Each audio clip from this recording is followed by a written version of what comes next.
So should you have a VBAC birth? Here's what I think and what you should know as a VBAC seeking mom. Hi and welcome to my channel, Shades of Sage, where I share all things motherhood. My name is Tashima, I'm a doula, chef, and mom of 5. And today I want to talk about VBAC births. So that is a vaginal birth after cesarean. And should you have one or should you not have a VBAC birth or attempt a VBAC birth?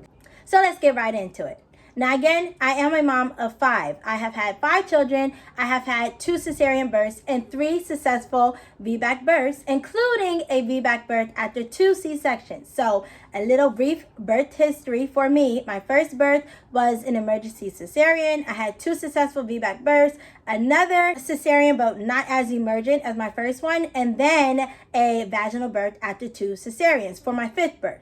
All right. And so I am very passionate about VBAC births because I know there are so many barriers to, having a VBAC birth or having a successful VBAC birth, or even just doctors allowing you to attempt a trial of labor after cesarean, which is a TOLAC, which is a VBAC vaginal birth after cesarean. Okay, a lot of different terms out there, but if you're in this realm, if you've had a previous cesarean, you may already know all of this, the terms and things like that, and statistics when it comes to VBAC birth. Now I will be doing a separate video on getting more into the actual statistics of VBAC births, because a lot of times when you hear VBAC, you hear about uterine rupture, you hear how unsafe it is and everything like that, but a lot of the information is skewed a lot for a whole bunch of different reasons, or really one main reason. But today we're going to talk about should you not. And for me, like I said, I am pro VBAC birth, and so I think the decision to have a VBAC birth is very personal to mom. But I do feel like if mom wants to have a VBAC birth, that should be really the main thing. Like that should be the driving force and goal, right? And of course, like I said, there are a lot of barriers to having a VBAC birth, or having a successful one if you don't have a supportive provider or whatever. I have been through almost every single obstacle that you can think of when it came to my VBAC births. But the thing that really was I feel like the thing that helped me to achieve my VBAC births was just really believing in myself, in my body, in my body's ability to birth my babies vaginally. Even for my first VBAC, obviously I hadn't done it before, but I just believed, in my body and everything like that. And so of course, if you're going to prenatal appointments or, planning a pregnancy in the future, a lot of times providers want you to meet certain criteria to even, qualify for having a VBAC birth. If you want to know what that criteria is, I have a video that I did previously about, are you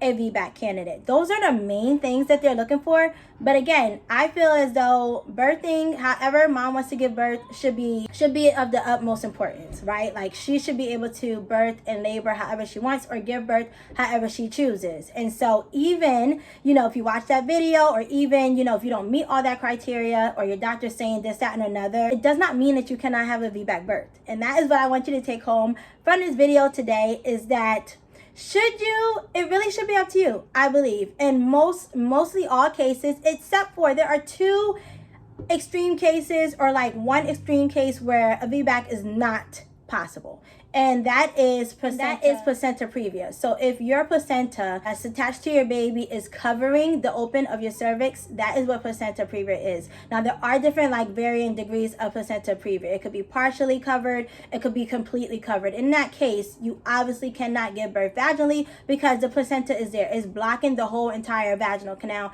Your baby cannot pass through that, through your vagina, right? So you would have to have a C-section in that case. Now again, if you do have placenta previa earlier in your pregnancy, it's not time to deliver yet, it can move. As your baby gets bigger, your baby can move it out of the way, or pull it up, or pull it out of that area. And then in that case, you would be able to have, a vaginal birth or attempt a vaginal birth. So don't feel as though that counts you out if you find out, through ultrasound or whatever, that you do have it earlier in pregnancy. But obviously, as the pregnancy goes on, if it doesn't move, if it doesn't budge, if it's completely covered, then you cannot give birth vaginally. That is one extreme case in which you would not at all be able to have a vaginal birth. The next one is if baby has to come out ASAP, which is kind of like the case what happened with my first birth. She had to come out fast because I had preeclampsia and we were both getting sick. So it was kind of like a life or death situation. If you want to know the details, you can check out my birth story. Obviously, in that case, if you try to attempt a vaginal birth, just because time-wise, birth can go, long, pushing can go long, laboring can go long, and all those things. If it's a case where baby has to come out for baby's health, or where baby has to come out for mom's health, or both of your health, then yes, obviously C-section is the quickest way possible to get baby out, and the best way to get baby out to make sure that, mom and baby are both safe and well. But outside of that, okay, I say all moms can attempt a VBAC birth. And I know, just because I have been in the field, like I said, as a birth worker, as a doula, and my personal experience myself for the last 7 to 10 years or so, that there's a lot of times where they tell you cannot have one. If your baby is too big, if you are after, older than a certain age or whatever, if you have had, 2 or more C-sections, they usually want to say that you cannot attempt a vaginal birth and you have to have, a repeat C-section. I mean, and there's so many things as why they say you cannot. If you have IUGR, which is, a smaller baby or a baby who is growth restricted, they may say that you can't have one. If you don't deliver before 40 weeks and go into labor naturally, they may say you can't have one. It really does depend on the provider. And a lot of times they will say all of these things why you can't have a VBAC birth due to liability. At the end of the day, that's usually what it boils down to, is liability on their end. If you attempt a VBAC and something goes wrong, you can sue. So we're just going to say for all women, no, you cannot have a VBAC. And, hospitals have VBAC bans and things like that. And so they're going to force you to have a C-section. But just remember, the choice is always yours. Please don't feel like you are forced to do something, especially if you feel as though, you are ready for the challenge and you're ready, you have made up in your mind to, have a vaginal birth. It is possible. Like I said, I had so many barriers for every single VBAC birth, but I was able to be successful. And so when you're weighing out the options of should you do it, should you not do it, take into consideration what are your goals, right? Like what are your, birth goals? What are your postpartum goals? Because for me, one of my biggest things in having a VBAC birth or attempting a VBAC birth is I wanted an easier recovery postpartum. My first C-section though was not bad, and the recovery was not that bad either. But once I already had a child and I was pregnant with my second, I was like, oh my gosh, how am I going to recover, from a C-section with a child at home? Like that was just like, and it was never really in my plans to have a C-section. So everything went, like out of my plan for my first birth. And I was just going to attempt a vaginal birth anyway. Like I didn't know that it was an issue or a problem until I got to my prenatal appointments. And then the doctors were saying all this stuff. And I'm like, where's this coming from? So then that's when I started to do my own research and see, oh, wow, this is what they're saying. This is why they say that and all these things. Okay. And so, but as time went on and I progressed and I learned and I became a doula, it just made me even more, dead set on just making sure that women know that they have the right to say, that they have the right to an access to a VBAC birth, right? It doesn't matter like who, says you shouldn't or whatever. Just try to remember